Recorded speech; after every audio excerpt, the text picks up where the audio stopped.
Hey there, it is Jessica Weaver, not your father's advisor. And here we have Financial Literacy Month coming up in April.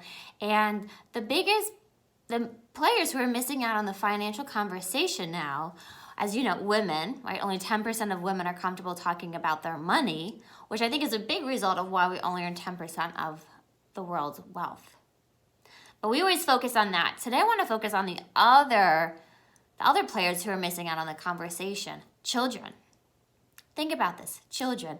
In a virtual world, how much do your children actually see money being exchanged in your household? And I think about my own family. We pay our babysitter via Venmo. We contribute to our church. We donate to our church via online. We pay our bills with a credit card. All of our statements for our accounts, our bank accounts, those are emailed to us, right? Or we have online access to them. What do they actually see in the day-to-day life when it comes to money? Not much. And during COVID, my daughter, she would point to my computer and say, "That's the store." She thinks the computer's the store, and it is because Amazon's on there. All of our online shopping's on there. Our phone's the store. So it's a very different financial conversation than what we had with our parents, if we even had the conversation with our parents. So for me, the biggest things are to meet our kids where they're at when it comes to money is so important.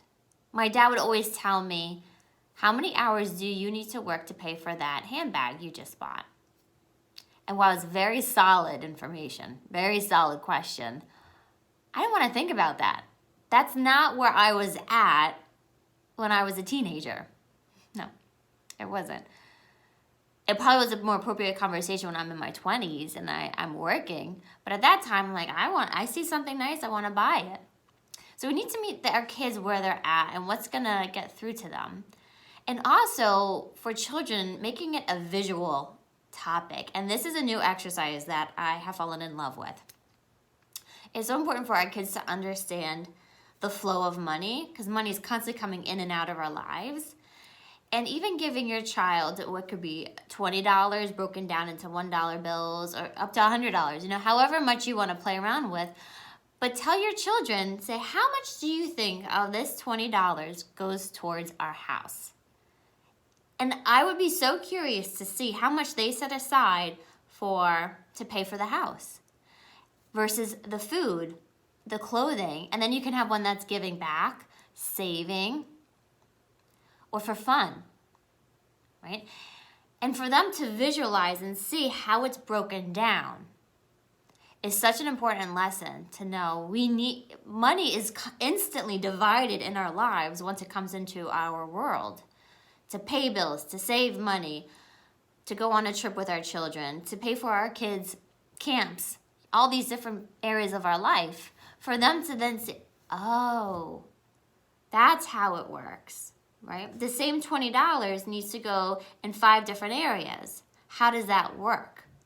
And that is such a great meeting ground. And then as your kids get older, you can say, this is our net pay. $5,000 a month, $10,000 a month, $20,000 a month. This is where it goes. And I think it would be a very healthy conversation for the couples to have too, and even owning up to mistakes that they've made along the way.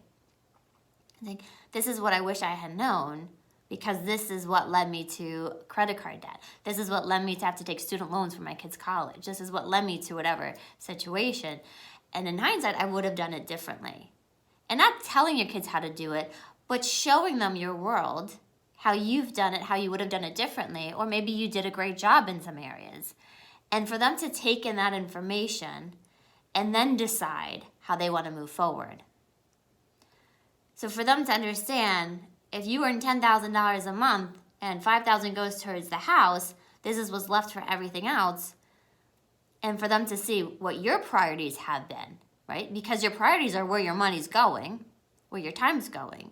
And then they can see, well, do I want those same priorities or not? So many conversations can be led from this simple exercise. And even I'm doing it with my daughter, just to see her and what she thinks is happening with the money. And then if we're to graduate into, okay, this is the actual net take-home pay, where do you think it goes as she becomes a teenager, going to college, especially going to college as they figure out what type of jobs they want, what majors, how much student loans to take out to pay for it. They can see earning $100,000 doesn't really mean you have $100,000 to spend on whatever you want. We have taxes, healthcare. We have all these other places that the money's being stripped out. And for them to learn that before they take on a ton of student loans, a ton of debt, or go into a job where they realize isn't going to support the lifestyle they want. And it gives them the opportunity to make decisions from an educated standpoint, a financially educated standpoint. So I encourage you, do this at home with your children, no matter what age they are. You just raise the amount of money so that they can grasp it. Obviously for my daughter, who's 3.5, to do $5,000, not doable in her mental capacity. But to start with $10 and to see her divide it up, I can't wait to see what she comes up with. All right, so do this at home with your kids. Embrace the conversations, the questions that come from it. And it's such a great starting point. That's what we need. A common ground starting place so that kids can understand and they can take it in on their own terms and make their own decisions. Instead of us lecturing them, let's educate them and then allow them to make responsible and independent decisions with their money. All right, bye-bye. God bless you and your family and your children, because I want them responsible and independent with their money too and taking control over it no matter what.